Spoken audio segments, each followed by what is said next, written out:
Well, it's been a hard life for a Category 2 heritage building in Christchurch, with restoration work planning set to begin on the fire and earthquake damaged Rising Home Community Centre. The Opawa building was set alight in early June when the Christchurch City Council at the time planned to tender out quake strengthening and repair work. But the council's committed to the new job, as Stephanie Murphy explains. Surviving an earthquake and a recent fire, this badly damaged Opawa building is now ready for repair. The Christchurch City Council have confirmed plans to restore the Rising Home Community Centre to its original state, but the work won't be an easy task.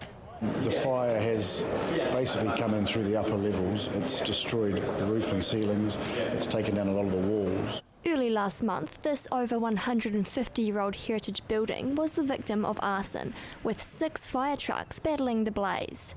The building has been closed to the public over the past 5 years, with council originally planning to tender the repair job in June. Now they're determined to return the centre back to the community promptly.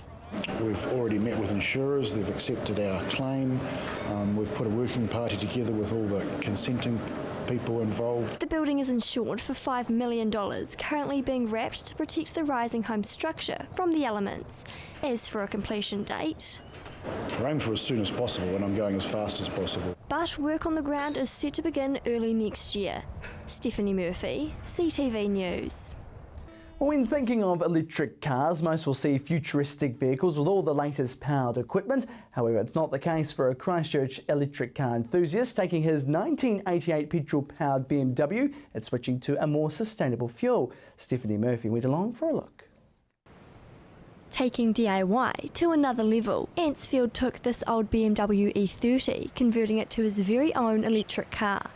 Essentially, all you're doing is taking out the combustion engine, the radiator, the gearbox, the exhaust system, and replacing it with a motor and batteries.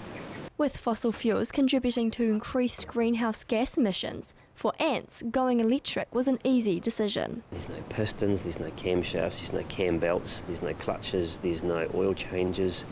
There's very little to go wrong. Although not the cheapest option, his project is reaping the benefits. His first converted car, this little blue beast, reaching a top speed of 80 kilometres per hour, travelling up to 50 k's. But it's not just cars. Take the sustainably heated spa pool, for example. Electric's just going to take over. Now he's part of an electric vehicle community here in Christchurch. The Christchurch electric vehicle community meet every month, and each time numbers are growing. But cars aren't the only form of electric transport on the road.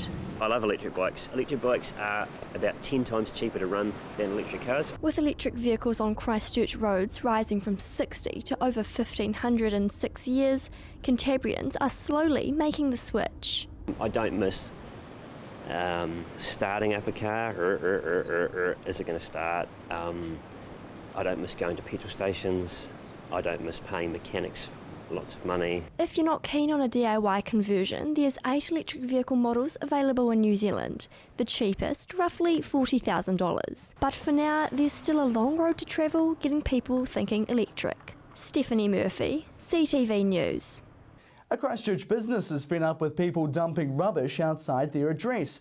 Canterbury Water Blast are constantly finding rubbish dumped on the street outside their premises, but this time the incident was caught on camera, as Stephanie Murphy reports.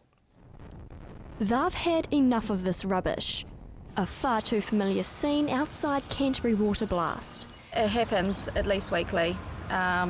Sometimes a couple times a week where somebody dumps rubbish. I think mostly it happens at night. But this time, the incident occurred in broad daylight, captured on CCTV. The recent dumping, the final straw. It was around 2:30 p.m. on Saturday that 2 cars pulled up to this location. 2 women and a child got out and began dumping various children's toys and other items. They actually come by often because it's a regular occurrence, and I actually think that we're not the only place that it happens. I think it happens in a lot of places. Last month, the Christchurch City Council introduced an increased fine of up to $400 for littering on public or private land. But this business isn't looking to bring the dumpers to justice. My ideal outcome is for the people to see it that have been dumping rubbish, and for other people that dump rubbish as well, just to see it and stop. Their aim, raising awareness to kick this illegal habit to the curb. Stephanie Murphy, CTV News. A popular kids attraction combining education and fun may be forced to close its doors if it doesn't receive funding. Imagination Station is short of money, and that's putting a strain on the much-loved centre. Stephanie Murphy finds out more. It's a creative outlet for children to build, create and share. To me, this place is amazing. It's the best job in the world. She's talking about Imagination Station, where Lego is the big attraction. We know that it's a place that the community want to be. We've had 80,000 visitors since January of last year. It's nestled in the heart of Christchurch. It's an excellent place to train your knowledge about Lego if you really want to learn that bit more. The kids learn a range of skills. Stop motion is where you use little tiny frames, and when you play it together it looks like they're moving by themselves. But this all may soon come to an end. The centre is rapidly running out of money. With one of its major funders pulling out, Imagination Station needs $25,000 in order to stay open. Otherwise, by August, it will be closed. Entry's free and they want to keep it that way. But with only 2 major funders, it's a problem. We've had a lot of comments from children and families on our Facebook page around how upset they would be if we were to close.